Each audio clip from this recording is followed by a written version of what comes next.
Unauthorised का क्या मतलब होता है, ये आज के इस वीडियो में सीख लेते हैं। अनऑथोराइज्ड का मतलब होता है जो ऑथोराइज्ड ना हो, जो अधिकृत ना हो, तो उसे हम अनऑथोराइज्ड कहते हैं। यानी कि जो नियम या कानून के हिसाब से ना हो या जिसको उसका अधिकार ना हो, तो उसको हम अनऑथोराइज्ड कहते हैं। हिंदी में इसे आप अनाधिकृत, निषिद्ध, न सुलझा हुआ, मना किया हुआ या प्रतिबंधित क्षेत्र कह सकते हैं। यानी कि unauthorised means something that is not allowed, permitted और अप्रूव्ड। यानी कि अनऑथोराइज्ड का मतलब होता है कोई भी ऐसी चीज जो अलाउ नहीं की गई है, जिसकी परमिशन नहीं है या जिसे अप्रूव नहीं किया गया है।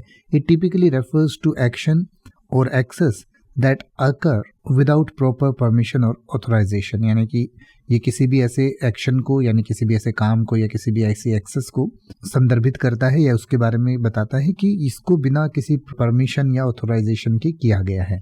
यानी कि मान लीजिए आप किसी दूसरे के कंप्यूटर जो है उसका पासवर्ड हैक करके या उसका पासवर्ड जो है चोरी छुपे जान के उसके कंप्यूटर में कुछ करने की कोशिश करते हैं, तो वो आपका एक अनऑथोराइज्ड काम है। इसी तरीके से मान लीजिए आप घर बनाते हैं और घर बनाने के लिए आपको जो परमिशन है वो मान लीजिए 2 मंजिल की दी गई और आपने 3 मंजिल बना दी, तो वो आपका एक अनऑथोराइज्ड घर हो जाएगा।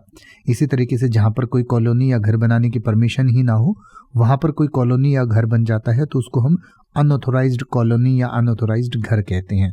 तो कोई भी चीज़ जिसका अधिकार नहीं है या जिसको परमिशन नहीं दी गई है, उसको अनऑथोराइज्ड कहा जाता है।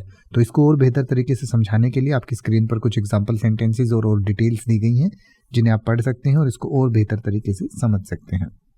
अब आप किसी भी वर्ड का मतलब हिंदी और इंग्लिश में YouTube पर सर्च कर सकते हैं। आपको मेरी वीडियो मिल जाएगी जिसमें आप बिना किसी फालतू बकवास के सीधा उस वर्ड का मतलब समझ पाएंगे। तो ऐसी ही वीडियोस को देखते रहने के लिए चैनल को सब्सक्राइब करें और बेल आइकन को प्रेस करें।